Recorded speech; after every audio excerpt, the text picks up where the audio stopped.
Okay, so sorry for the technical glitch, but we have some scheduling problem, but we're really happy to have Avi Loeb speak.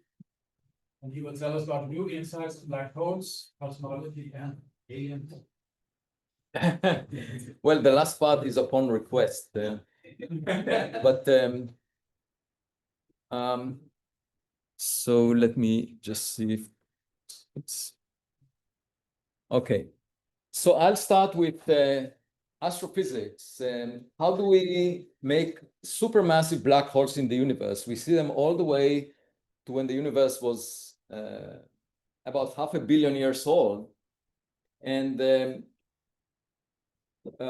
when I arrived at Harvard, which was exactly 32 years ago, I was wondering about this question, and turns out I came up with an idea, and that was the thesis topic of Daniel Eisenstein. But then 30 years later, the Webb telescope confirmed what we back then thought, and so I'll explain. Galaxies in general have some spin that they acquire from tidal torque from their environment, cosmic environment, and they're born in different environments. So some galaxies are spinning faster. I mean, when they form, they have a stronger torque acting on them, but there is a probability distribution, and some galaxies have a very low spin upon their birth. What does it mean? It means that when the gas within the halo of the galaxy starts cooling and condensing into the central part of the galaxy, that eventually it will reach rotational support, and the scale over which the rotational support is obtained gets smaller the smaller the initial spin is. So in principle, we see the Milky Way occupying, most of the stars are sitting in a disk. That's why we call it the Milky Way, and it has the sun is about 24,000 light years from the center of the Milky Way.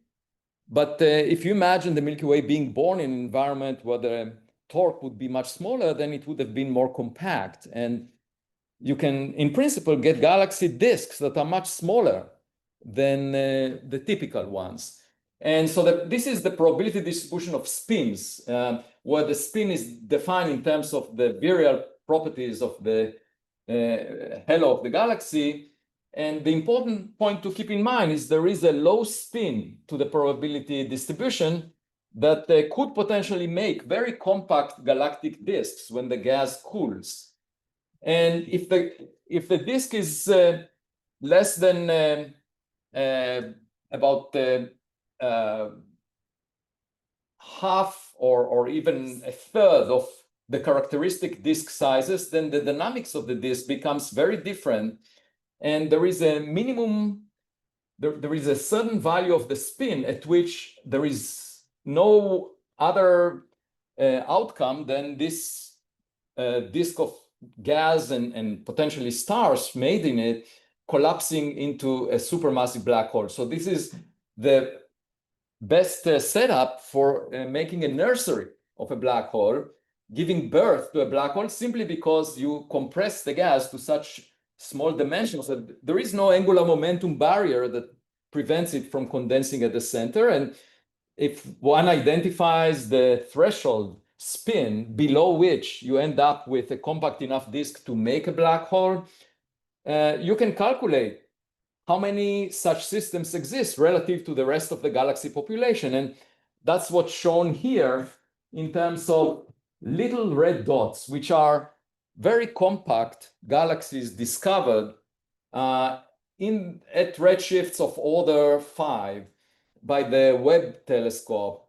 And indeed, the little red dots, which are, you can see them in the top right, they look extremely compact. They appear red because of the fact that they are at high redshifts. And they represent a fraction, about 1% of the galaxy population for the same, for a given luminosity in stars or mass in stars. And so that explanation may very well tell us why supermassive black holes exist in the early universe. Now, you expect this population that are roughly 1% of all galaxies to be the nurseries of supermassive black holes, and you expect them at all times, at all redshifts. But if you go to very early times or high redshifts, above redshift 8, they are common but faint. Those systems correspond to galaxies that are not luminous enough for us to detect them. They would appear as point sources, but relatively faint. And at late times, those galaxies are bright because they're closer to us and also bigger, but they're rarer. So you need to cover a large portion of the sky to find one of them. And it turns out that for the parameters of the Webb telescope, it's exactly the range of redshifts between 4 and 7 that you expect to discover those nurseries of black holes. And indeed, that's what the Webb telescope found.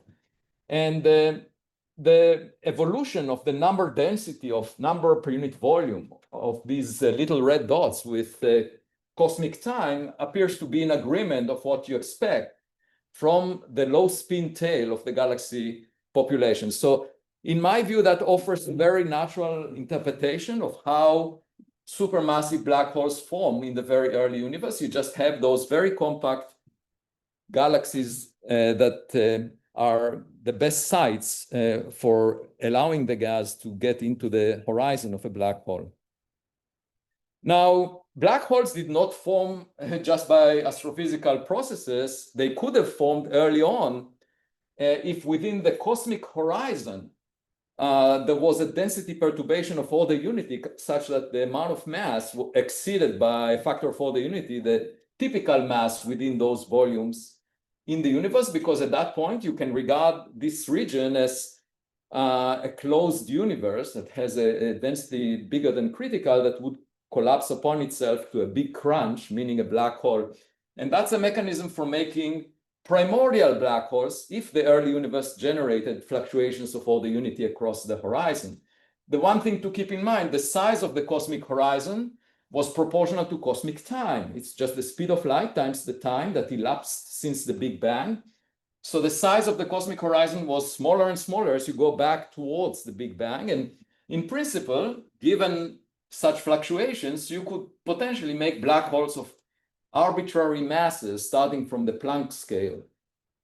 And just to give you a sense of the numbers, the radius of the cosmic horizon, where just from this simple relation, was 3 kilometers, which is the Schwarzschild radius of a solar mass black hole, when the universe was 10 microseconds old. Okay, that's simply related to the speed of light. And the temperature in the universe at that time was 150 MeV.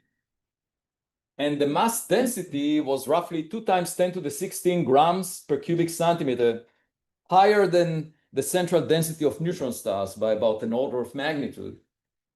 These are nuclear parameters characteristically. And in order to make a black hole with a mass less than the mass of the sun, you really need to go back to earlier times than that. And by the way, there is no mechanism in astrophysics for making such black holes. The only way to make them, if we ever find, if LIGO finds, and LIGO could find potentially a black hole with a mass less than the mass of the sun, then it would mean that it was generated, close to the Big Bang, less than 10 microseconds after the Big Bang. That would be our first clue to physics so early in the evolution of the universe. So now, of course, these black holes are not just curiosity, they could make up the dark matter. We don't know what 85% of the matter in the universe is. When I started my career, many people were convinced it's the lightest supersymmetric particle. Well, guess what? We haven't found it. We haven't found supersymmetry in the natural parameter space. So popular opinions are not necessarily representing reality. That was true in the days of the Vatican when they put Galileo in house arrest. It's also true today within the mainstream of science. For the young people in the audience, there are things that are popular that will end up being completely wrong. Okay, and supersymmetry is an example. So if instead of a particle, the dark matter is made of primordial black holes, that's completely possible, then the history of the universe is different from the one that we usually envision. There were objects made in the universe before the first stars, right? And these objects are less massive than the first stars. So first you make primordial black holes, then you make galaxies, and they make up the dark matter in those galaxies. Stars form out of the gas in those galaxies, the 15% that we are made of in the cosmic mass budget. If you wanted to have a sense of modesty or humility relative to the universe, the cosmos, just realize that what we are made of is a minority. You know, most of the stuff out there is something else. We don't know what it is. Could be primordial black holes. Now, what are the constraints from data? This idea of primordial black holes making dark matter is ruled out, except for the mass range of asteroids. Less than the mass of the moon, above the mass of an asteroid with a size of order 10 kilometers or so. So at low masses, we can rule them out because they would evaporate by Hawking radiation. If that ends up being correct, I mean, there is no reason to suspect that it's wrong, but we haven't seen Hawking evaporation as of yet. And then above, so that's below 10 to the 17 grams. Here, in the lower axis, the mass is normalized by solar masses. So it's 10 to the minus 16 solar masses. So between that and 10 to the 22 grams, which is about 10 to the minus 11 solar masses, that's the range that is not ruled out. If anyone, any young person in the audience has a bright idea of how to rule out this parameter range, the window that is allowed, write a paper about it. People have thought about such constraints, but didn't come up with anything. Now, one thing you can do, given Hawking evaporation, is if there are primordial black holes, you can actually rule out massive tachyons. These are particles that move faster than light. And the idea is you follow the prescription of Hawking and do the calculation of black hole evaporation. Now, what are tachyons? Tachyons have, you can see here the action. They behave in a very unusual way in terms of momentum versus velocity. When their energy goes, I mean, when their velocity exceeds the speed of light all the way up to infinity, goes to infinity, the energy of the tachyon goes to zero. So these are particles that move faster than light. We don't, I mean, in principle, they could exist, but what we showed here with Mark Herzberg is that if you just follow the relationship between energy, momentum, mass, and apply that to the case of a black hole evaporating, you find that here, this plot corresponds to a black hole with a mass of 3 solar masses, which is sort of the minimum mass that you can imagine for astrophysical black holes. And for that case, you find that Hawking evaporation is amplified such that a black hole of this type that is in the regime where LIGO can detect it, rules out tachyons with a mass larger than 3 billion GeV.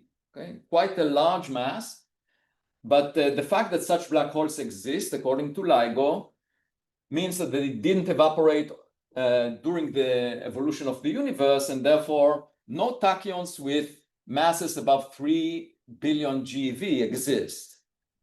And in principle, this limit can be pushed down to a much lower mass of 7 to 700 GeV if primordial black holes make up dark matter. You can use their existence, the fact that they didn't evaporate, to say that no tachyons exist above a mass of 7 GeV, which is quite interesting.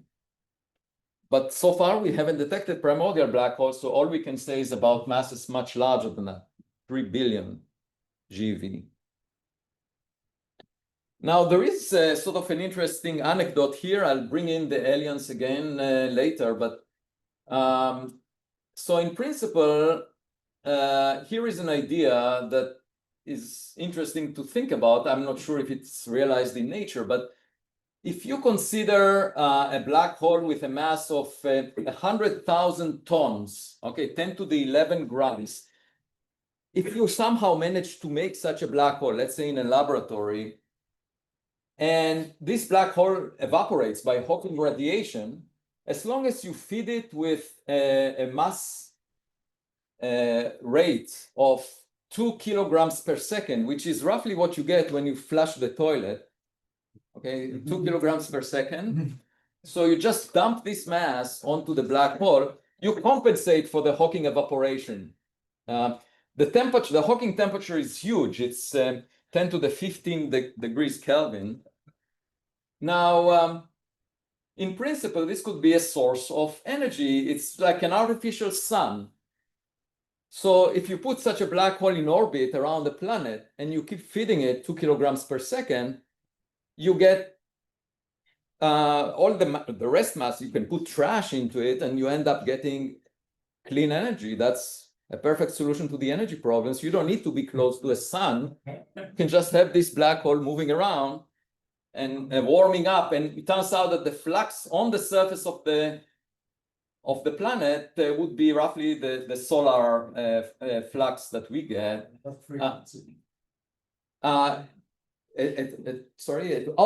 So the radiation is very high energy. You need some kind of a blanket that will convert it to usable energy. Right, exactly. And so that's something that an advanced civilization might contemplate.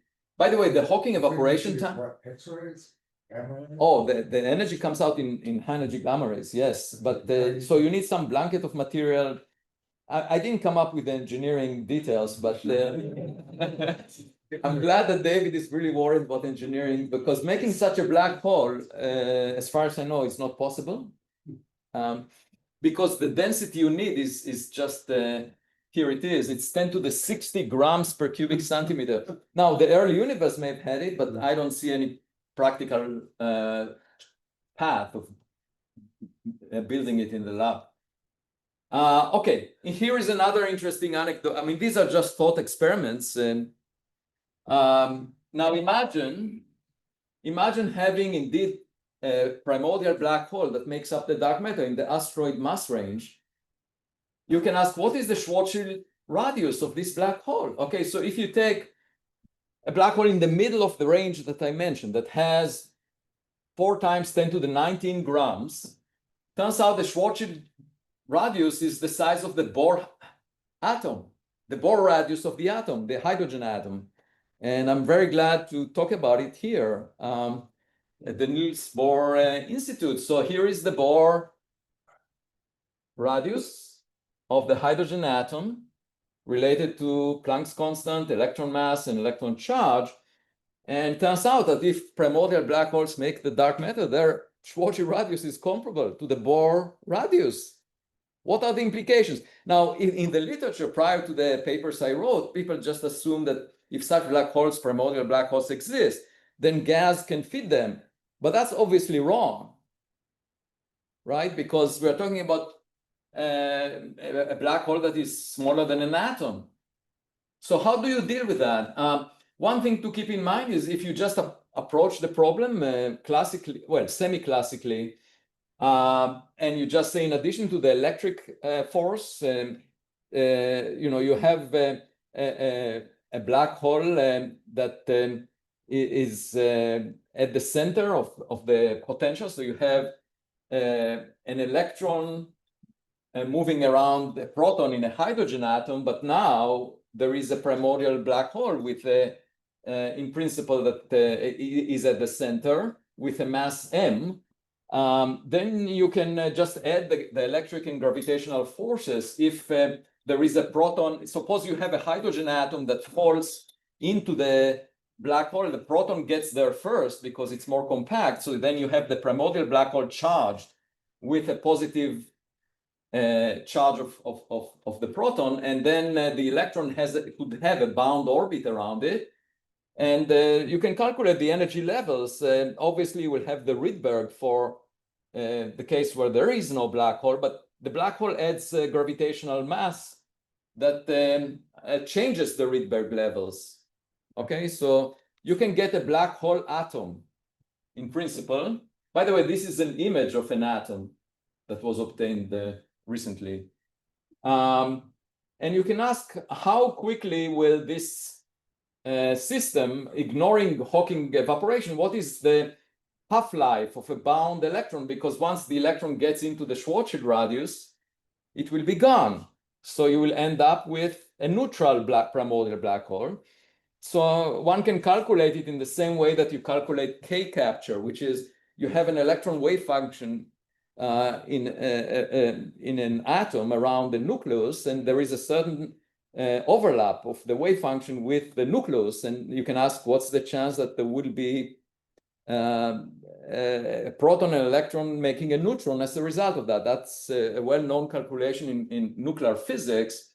And so it's just related to the overlap in the volume, and you can do the same thing here and ask what's the chance that the electron wave function, will end up collapsing into the black hole as a result of the overlap with that the Schwarzschild volume. And you can calculate that time. And so over that time, the atom will disappear. And there will be a certain accretion rate as a result. Now, if you have the charge, if you put it in a plasma, this primordial black hole, then the charge can be more than 1 times the charge of the electron. You can get a bigger cloud of electrons bound, and of course the levels are different, and the accretion rate could be higher. But the point is, you can't use fluid dynamics under these circumstances. You have to do quantum mechanics when you deal with black holes that are in the mass range that they can make the dark matter. And that was not discussed in the literature until I decided to write these papers during the pandemic. So you end up with an accretion rate that is quite different than the fluid one. There are corrections. What's the black holes as well? Yes, but we are very far from that regime for the relevant parameters we're dealing with. The charge is not changing the metric much because, yeah, we can go through the numbers. Right. So for the mass range of asteroids, 10 to the 16 to 10 to the 22 grams, the correction to the metric from the electric charge for these kind of charges is not significant. Okay, we can go over that after. Okay, one other anecdote about primordial black holes. That's something that Stephen Hawking actually thought about in 1971 before he came up with the evaporation. And the idea is that he wanted to solve the solar neutrino problem by placing a primordial black hole at the center of the sun, so that the energy output will not be just related to nuclear physics, but will also be related to accretion. And that would explain the fact that we don't see as many electron neutrinos as we expect. By now, we know that it's probably related to the mass of the neutrinos. But in general, one can ask if dark matter is made of primordial black holes and they get trapped inside stars, how would they change stellar evolution? Because that's an observable. You can look at stars and see if they evolve differently than you expect based on nuclear fusion.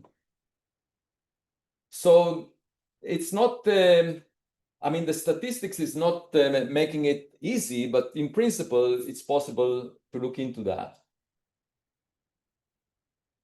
And of course, related to what I discussed about the energy output from accretion onto primordial black holes, one has to keep in mind that Hawking radiation would suppress it even further.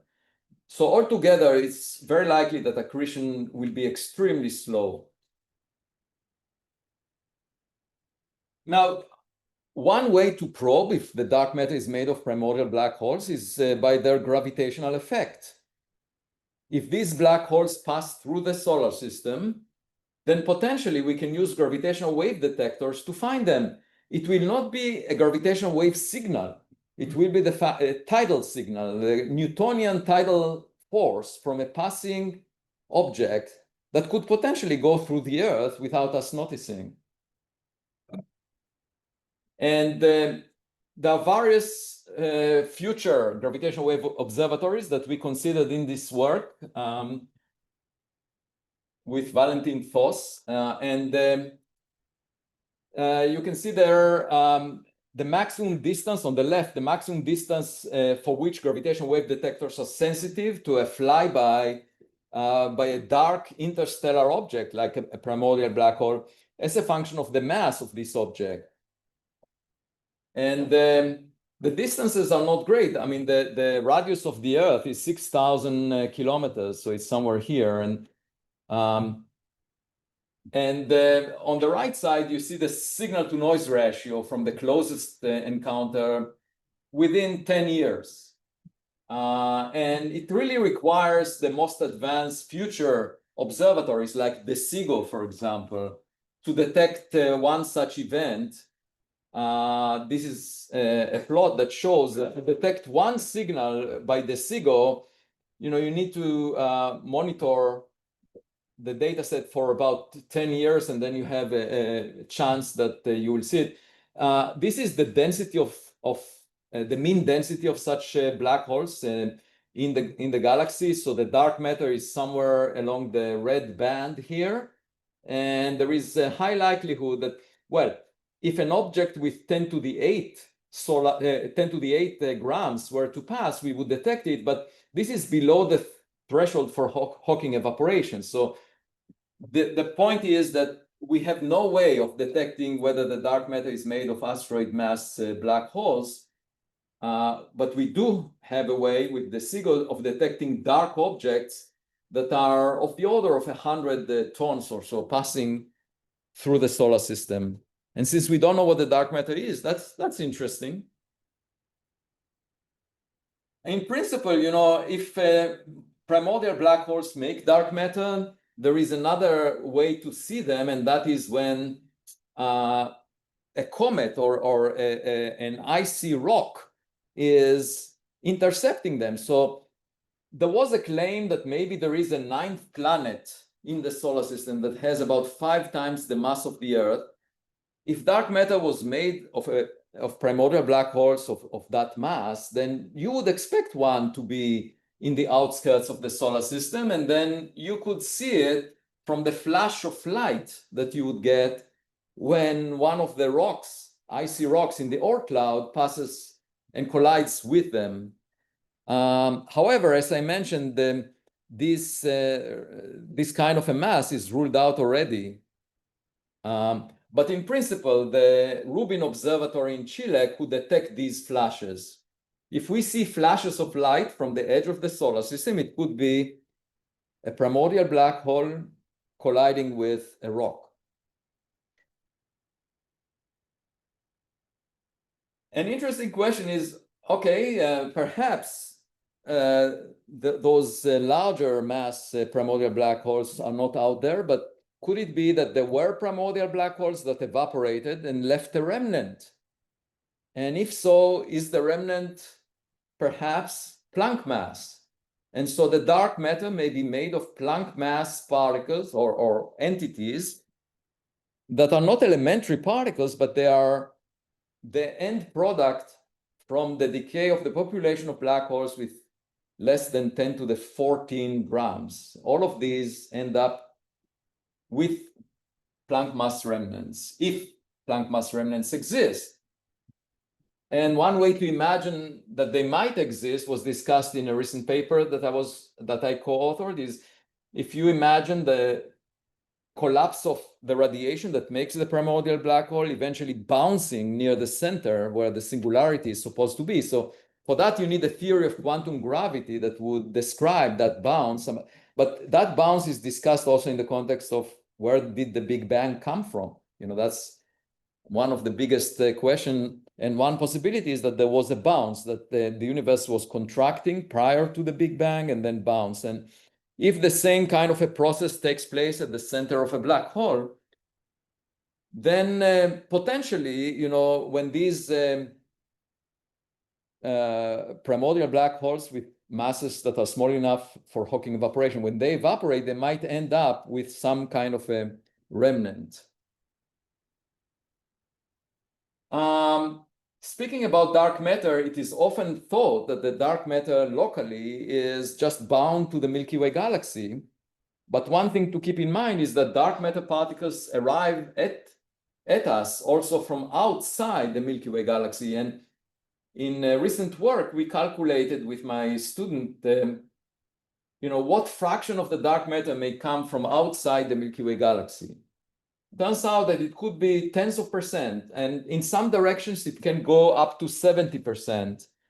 And that's something to keep in mind, because those particles will have higher velocity relative to the sun than those dark matter objects that are bound to the Milky Way galaxy.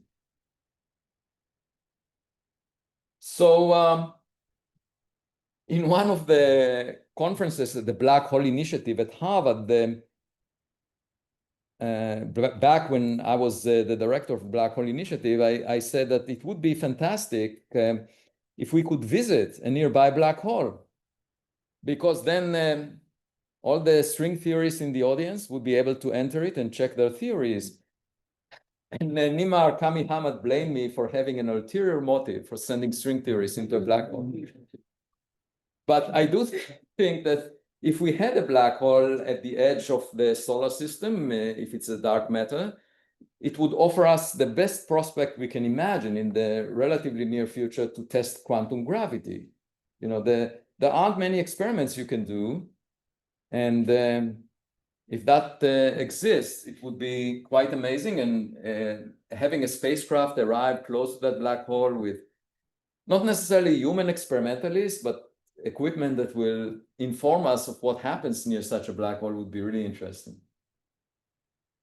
But some people wanted me to also speak about some other exciting developments that took place over the past couple of months and were much in the news. And so just for fun, I'll mention some details about them, and then we'll open it for questions.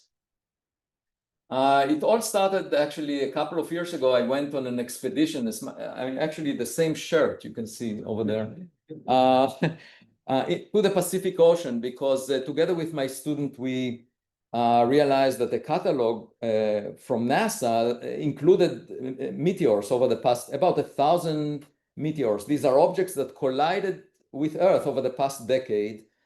And one of them appeared to be moving. You can monitor the fireball. And by the way, these fireballs were detected by US government satellites that are monitoring the Earth for ballistic missiles. I mean, they were used during, most recently when Iran launched a lot of them. Every now and then they see the fireball created by some rocky object colliding with Earth as the Earth moves around the sun. And that creates a fireball. By the way, I don't know if you know, but every year there is a nuclear explosion in our atmosphere. Nobody talks about it, but it's usually at an altitude of 50 kilometers or so, so it doesn't do any damage. The reason Hiroshima and Nagasaki explosions, which were of similar energy, resulted in so much damage is because they were triggered very close to the ground.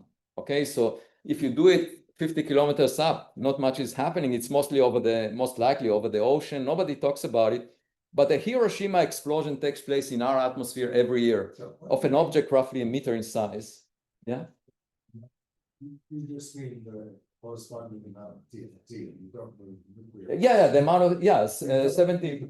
Fission. Oh, no. I'm just talking about the amount of energy released. Nuclear. Yeah. Well, the equivalent energy to a nuclear explosion. I should be more precise. Without the EMP, it's just energy coming out and heating up, creating a fireball. Yeah, it's the energy output that is the same. No, there is no radioactive, debris. Yeah. I realize the sensitivity, but you can get killed out of a fireball without any radioactivity. That's basically, the blast wave. So the fact that it happens every year, a meter-sized object collides with Earth is interesting. But once per decade, there is a chance that actually a meter-sized object from interstellar space would collide with Earth. And one such report from 2014 indicated a speed that is 60 kilometers per second outside the solar system. Not only was it moving above the escape speed from the solar system, so it came from interstellar space, but even outside the solar system, it was moving at 60 kilometers per second. And as a result, I decided to lead an expedition to the Pacific Ocean to search for the materials from this object, because, it's our best chance to put our hands on materials that are not from our immediate environment, from a large object. And moreover, the material strength of this object was unusually large because it managed to maintain its integrity all the way down to the lower atmosphere, about 20 kilometers over the Pacific Ocean. So I just wanted to check if it happened to be a Voyager-like meteor. Imagine our own Voyager colliding with an exoplanet. It would look unusual, and the astronomers there would say that it's a rock of a type that they've never seen before. So anyway, we went there on a ship, and we built a sled with magnets on both sides that we placed on the ocean floor. This was roughly 200 kilograms in weight, and we used a cable to lower it, and then went back and forth across the region that was identified by the US Space Command. And there will be a Netflix documentary coming up in half a year about it. So I jog every morning, even today at sunrise, for about 5 kilometers. And the Netflix director asked me to do it with them filming. And then he asked me, Avi, it looks like you're running. Are you running away from something or towards something?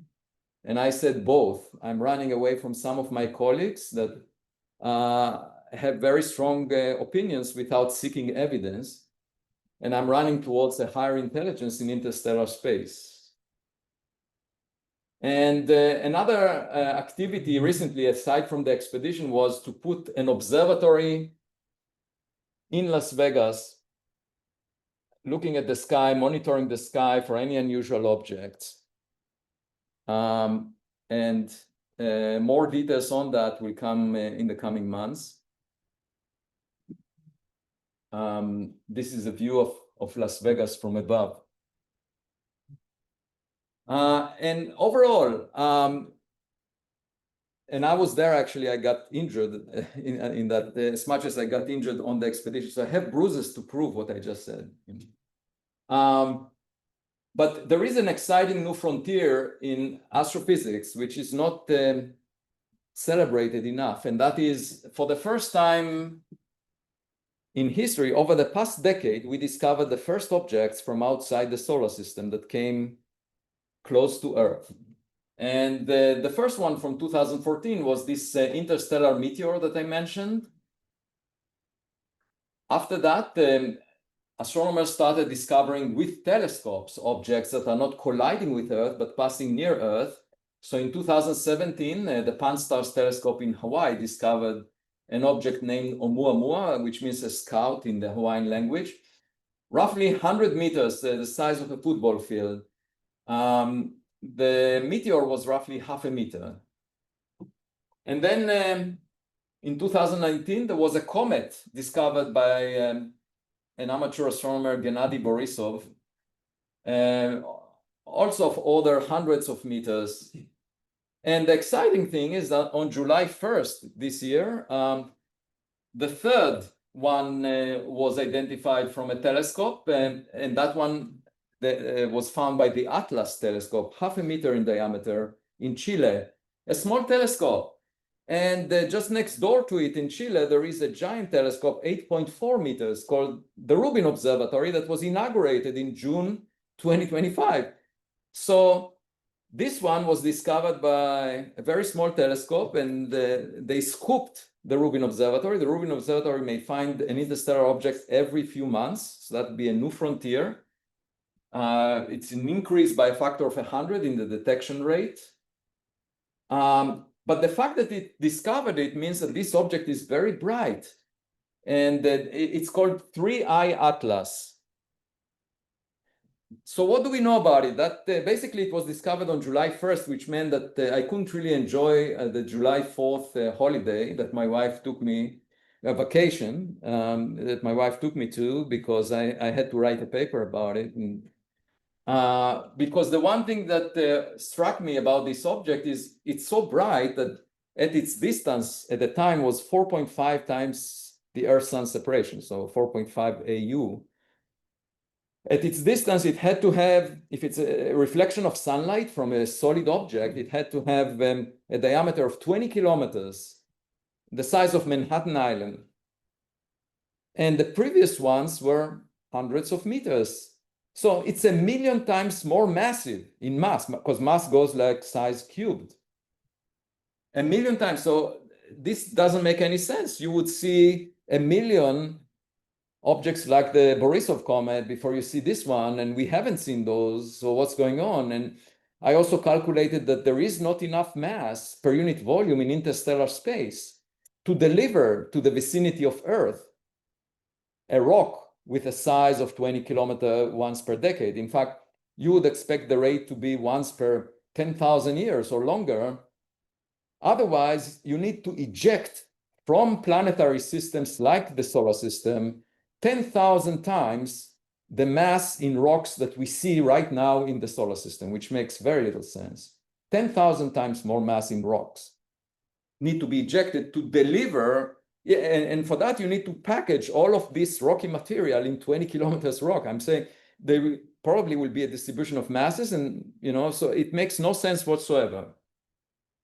So that intrigued me. How come you have such a giant object visiting us? And everyone said it's a comet. It's definitely a comet. It will have a lot of water-rich comet. So here are the latest results. I'm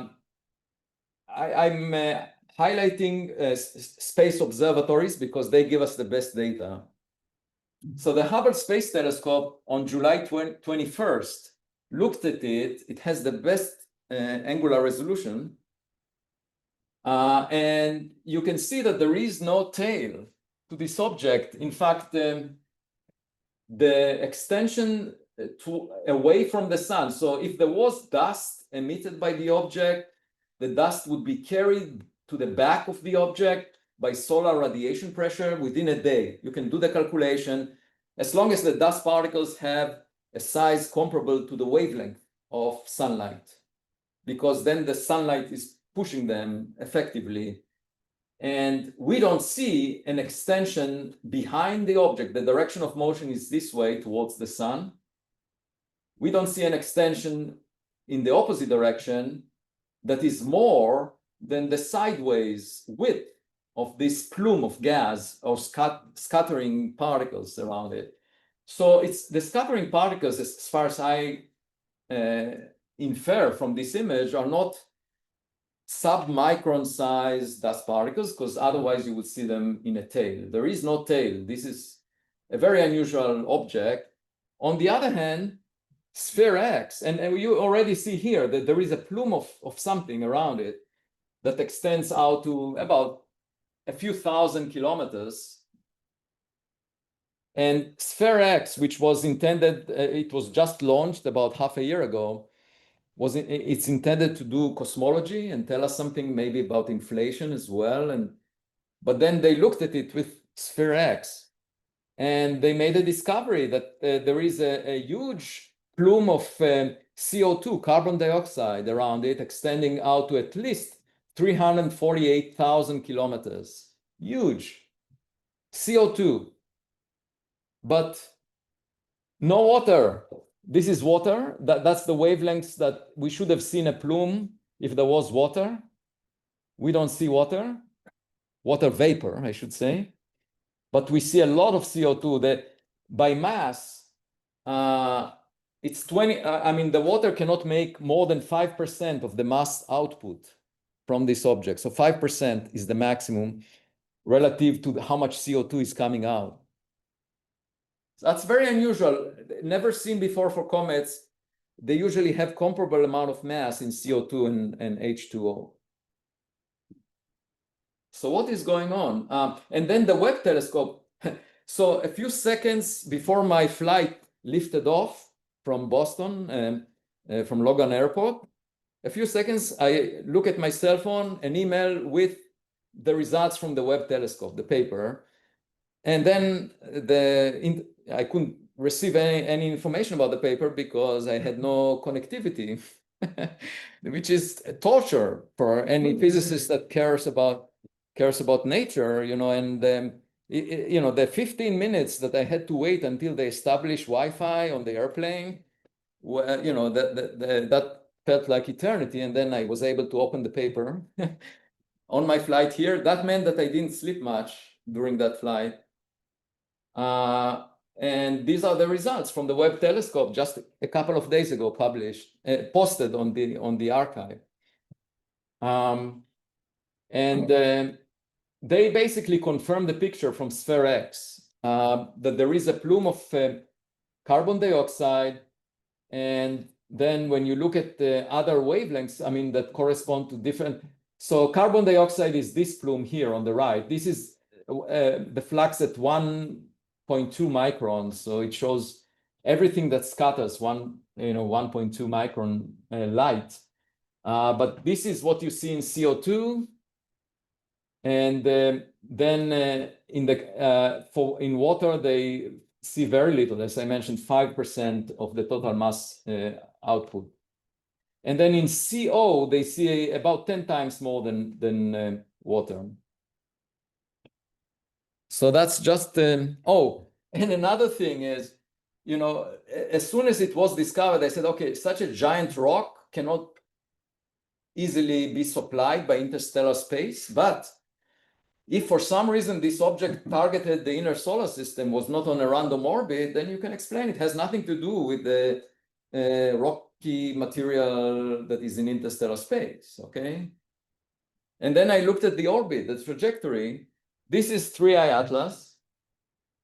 These are the planets around the sun. That's taken from the NASA website, Horizons. And it's moving exactly in the plane of the planets around the sun to within 5 degrees. Now, the planets are not all in exactly the same plane. There are differences by a few degrees. And this one is coming, and you ask, what is the chance that it will be so well aligned with the plane of the planets? It's 1 in 500. And, you know, this is the third object. The previous ones came at very large angles, as you would expect. It's not as if we can't detect objects coming at very large angles because they get close to Earth. So it's not a selection effect. It could be just a happy coincidence, like meeting your wife in a blind date. You know, that's possible. But it's interesting. And now,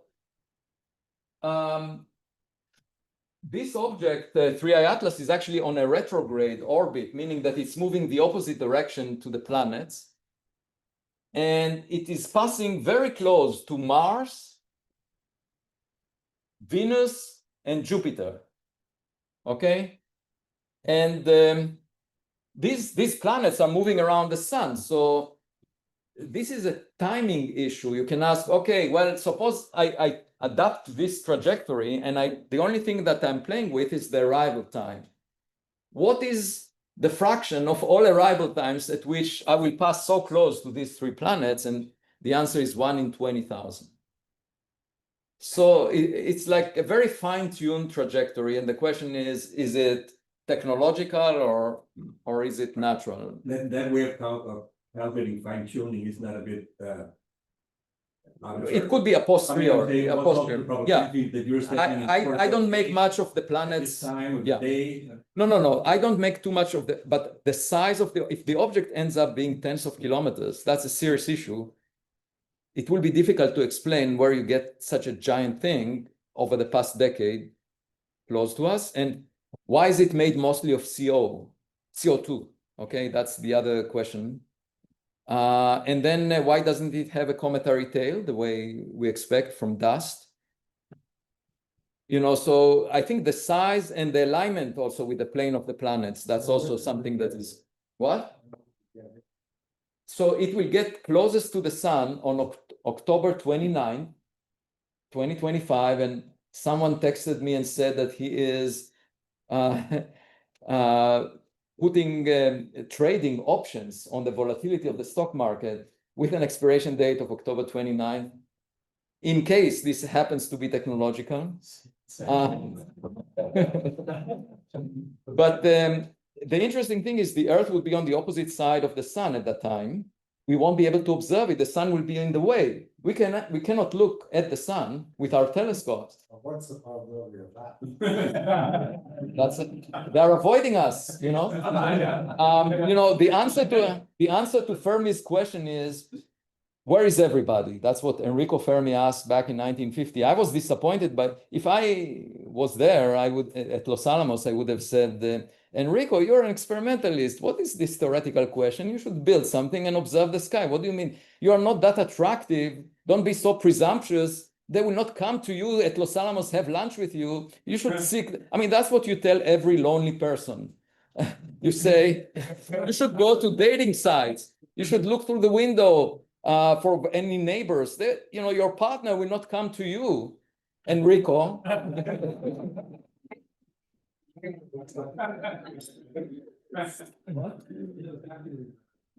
He was happily married, but I'm talking about one reason I'm seeking intelligence in interstellar space is I don't often find it here on Earth.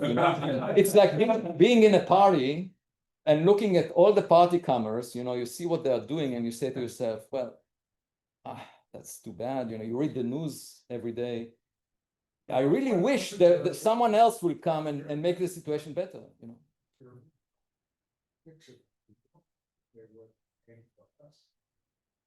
Not necessarily. I think, well, it depends on the intent, but when you have a visitor to your backyard, you don't know what the intent is. And my best advice, on blind dates, if there are any people who are going on blind dates, my best advice is don't speak, okay?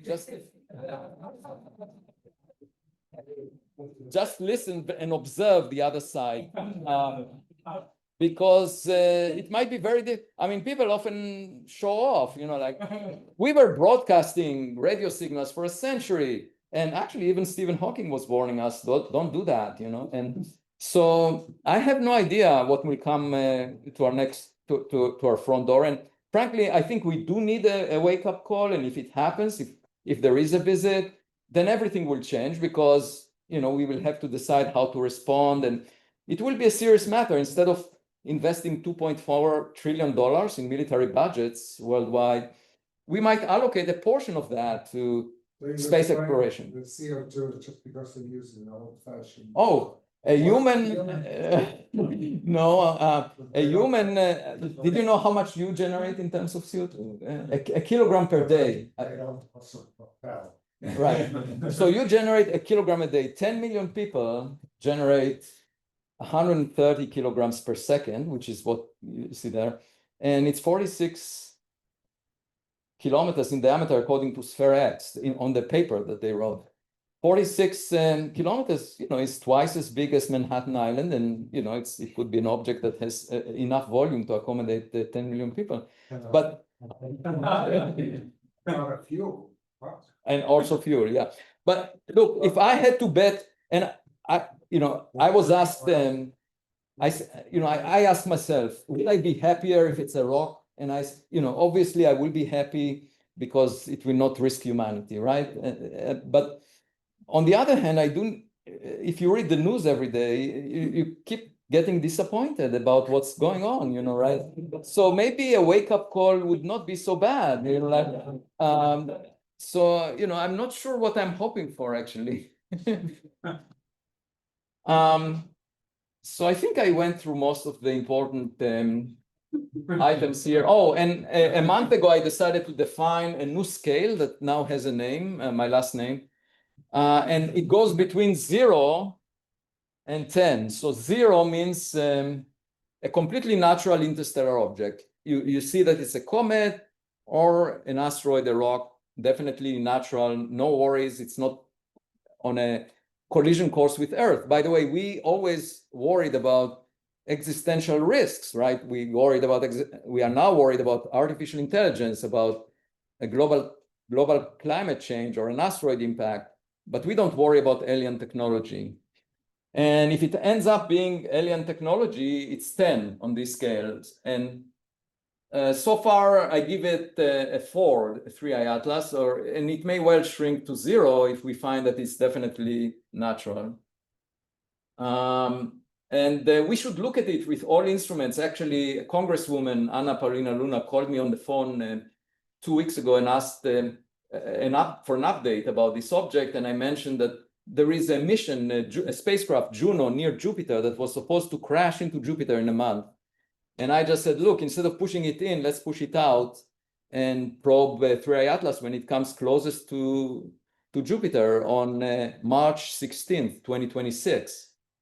And she wrote a letter to the head of NASA encouraging them to do it.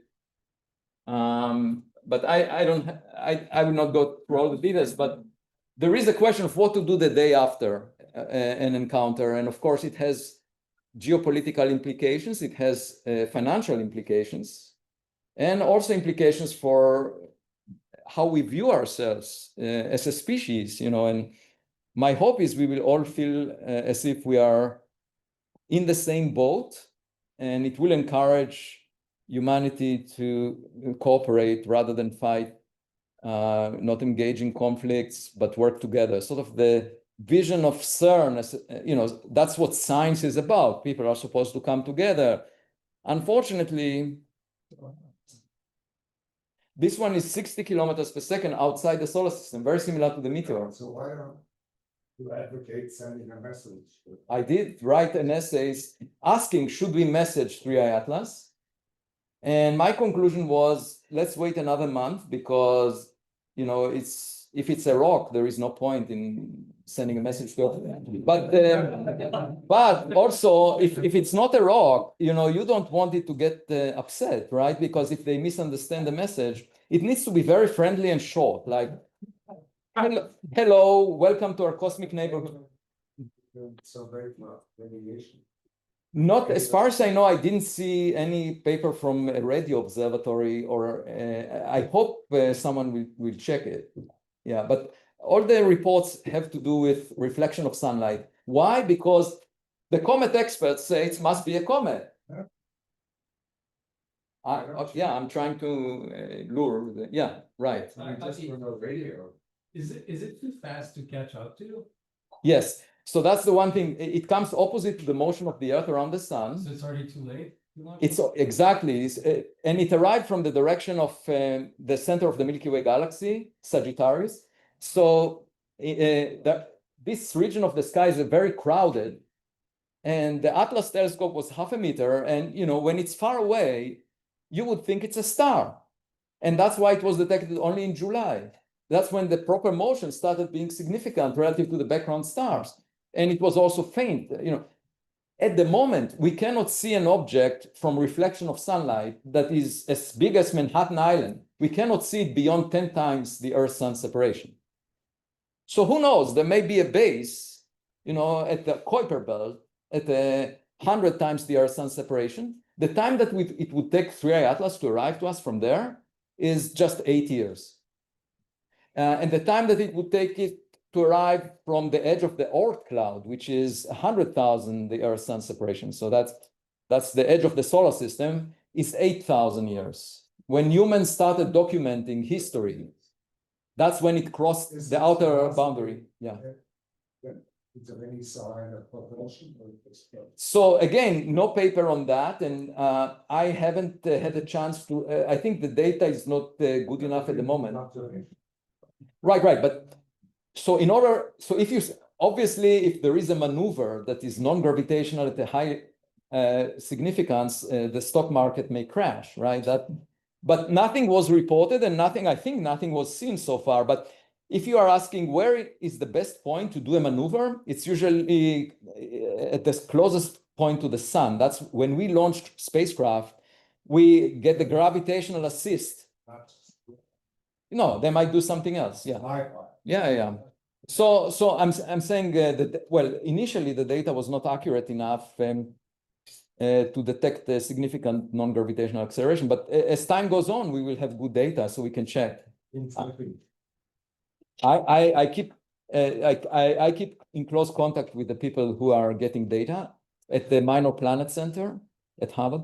But the one thing to keep in mind is if it's a comet, there would be some non-gravitational acceleration from the rocket effect, but I calculated that is completely negligible. It will be at the level of 10 to the minus 10. We're burning all the CO2, right? Oh, that could be just for power consumption. If you need power, not for propulsion, you need to keep it warm inside, We presume to have a lot of. Yeah. At any event, this kind of an idea was obviously thought about by Arthur C. Clarke when he wrote the book Rendezvous with Rama. And the size of Rama in this novel, that's the science fiction novel, the size was 20 kilometers by 50 kilometers, which is what we are talking about. But I guess even if it's not technological, it is still a piece of rock that is Unusual. a million times too massive than what we expected. Oh yeah, that's one thing, made of CO2 for some reason.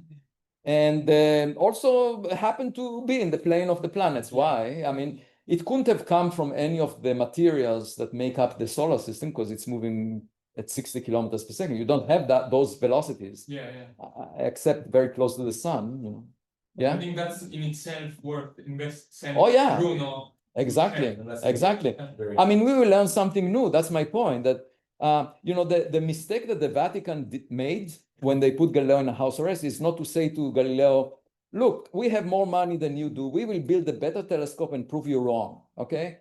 And then they would have corrected themselves very quickly. Instead, in 1992, they announced that Galileo was right. That was 350 years after he died. And it was very embarrassing for the Vatican. Very bad public perception of the way the Vatican operates, right? So my hope is anyone wanting to prove the technological possibility wrong is most welcome to get as much data as possible, because if indeed it's an unusual object, you won't be able to shove the anomalies under the carpet of traditional thinking. So it's always good. I mean, how do you tell the difference between a genuine scientist and a dogmatist or a conspiracy theorist? How do you tell? You give all of them as much data as possible. A genuine scientist will be delighted, even if it proves you wrong, even if supersymmetry doesn't exist. At least you know it, and so it's good to do the experiment. But a dogmatist or a conspiracy theorist will get really worried that it will disprove their belief. And so that's the best way. And I would argue that even within the scientific community, there are people who are dogmatists, right? We all know who they are. So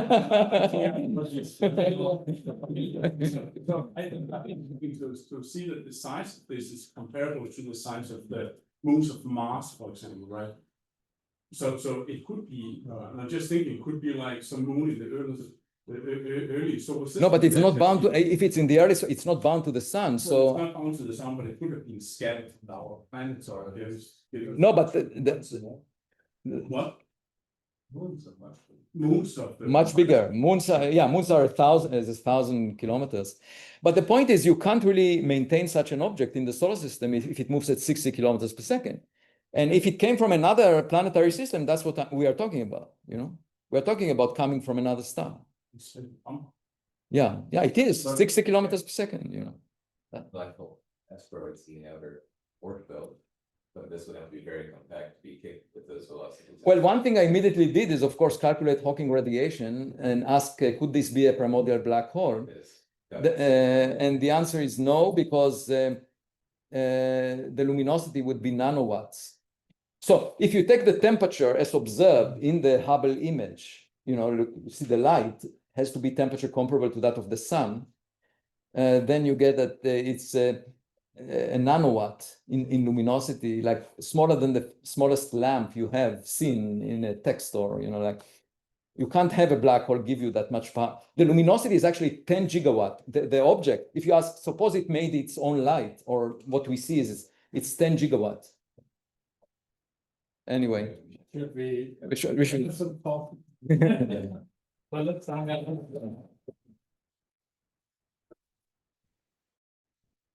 We have a short public break because it's getting into